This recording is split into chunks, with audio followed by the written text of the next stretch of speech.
At 2:03 in the morning, seismologists across northern Europe picked up something unusual, not an earthquake. The signature was wrong. Too sharp, too deliberate. 230 feet below the surface of the Baltic Sea, two of the most important energy pipelines on the planet had just been blown apart. The Nord Stream pipelines, built at a cost of $11 billion, designed to carry enough natural gas to heat tens of millions of European homes. Gone in 4 seconds. What happened that night exposed something most people never think about. The modern world runs on pipelines, and almost nobody understands how. Right now, as you watch this, there are roughly 3.5 million miles of pipeline buried beneath the surface of this planet. Most of it is underground. Some of it crosses mountain ranges, some of it runs along the ocean floor. A portion of it passes through territories that have changed hands through wars, revolutions, and economic collapses. And virtually none of it is visible to the people who depend on it every single day. The oil that fuels a car in Munich may have been pumped from a wellhead in Kazakhstan, pushed through 4,000 miles of pipe across Russia and Eastern Europe, refined in Germany, and distributed locally. All within a few weeks, all without a single truck crossing a border. But here's what most people don't realize. Moving oil across a continent is not a passive process. It doesn't flow naturally, it doesn't travel by gravity, it has to be forced. And the system that forces it is one of the most precisely engineered networks ever built by human hands. To understand that system, you have to understand one fundamental problem: friction. Oil is thick, dense, it resists movement. Push it through hundreds of miles of steel pipe, and it slows down, heats up, and thickens further. Left alone, it would stop moving entirely long before it reached its destination.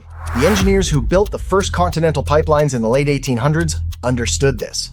And the solution they came up with is still the core of every major pipeline operating today. These are pumping stations. Spaced roughly every 50 to 100 miles along a pipeline's route, pumping stations are where the energy actually happens. Each one houses a set of massive turbines or electric motors that grab the oil and push it forward with enough force to overcome friction and keep it moving to the next station. The pressure inside a major oil pipeline can reach anywhere from 500 to 1,500 pounds per square inch. For context, that is roughly 100 times the pressure inside a car tire. Every station along the route passes that pressure baton to the next, station to station, hundreds of them, stretching from source to refinery across entire continents. Take the Trans-Alaska Pipeline, completed in 1977. It carries oil from the northern coast of Alaska down through some of the most hostile terrain on Earth. 800 miles, 11 pumping stations, temperatures that drop to minus 60 degrees Fahrenheit in winter, but temperature created a problem the engineers hadn't fully anticipated. The oil coming out of the Prudhoe Bay wells arrives at around 120 degrees Fahrenheit. Run that through a buried pipe in permafrost. And you don't just have a warm pipe. You have a heat source slowly thawing the frozen ground beneath it. The ground shifts, the pipe moves. Given enough time, it would buckle and fail. So 420 miles of the pipeline runs above ground, on specially designed supports that can slide sideways as the ground shifts with temperature.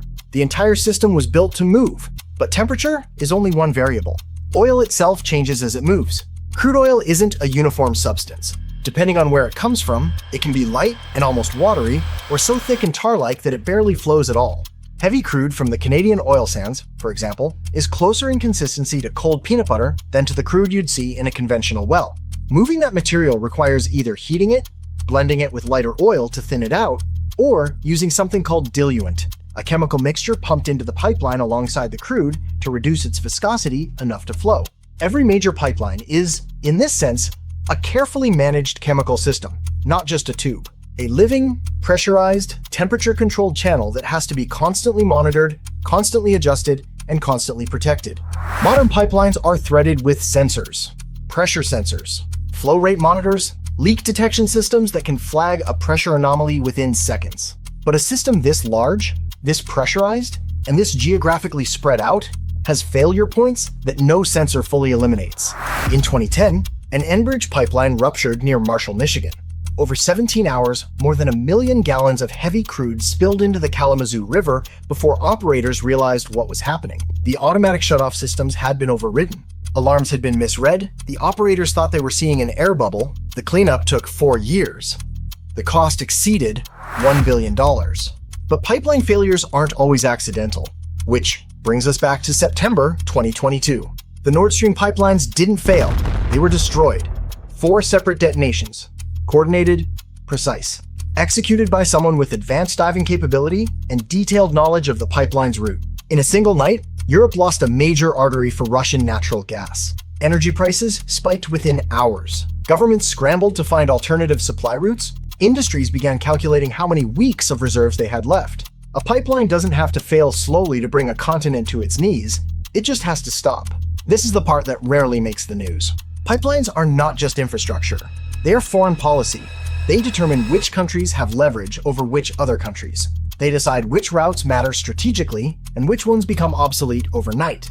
When the United States imposed sanctions on the Nord Stream 2 pipeline before it ever opened, it wasn't just an energy decision, it was a geopolitical one. The pipeline would have made Germany permanently dependent on Russian supply. Dependency creates vulnerability, and vulnerability is power.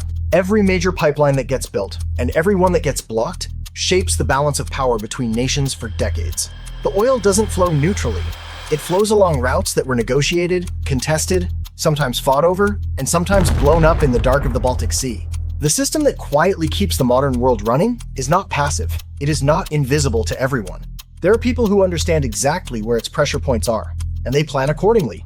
If this system breaks in ways that go beyond pipelines, the next video covers the infrastructure you've never seen that keeps global shipping moving. Click it now. Subscribe if you want to keep going deeper into the systems that hold everything together.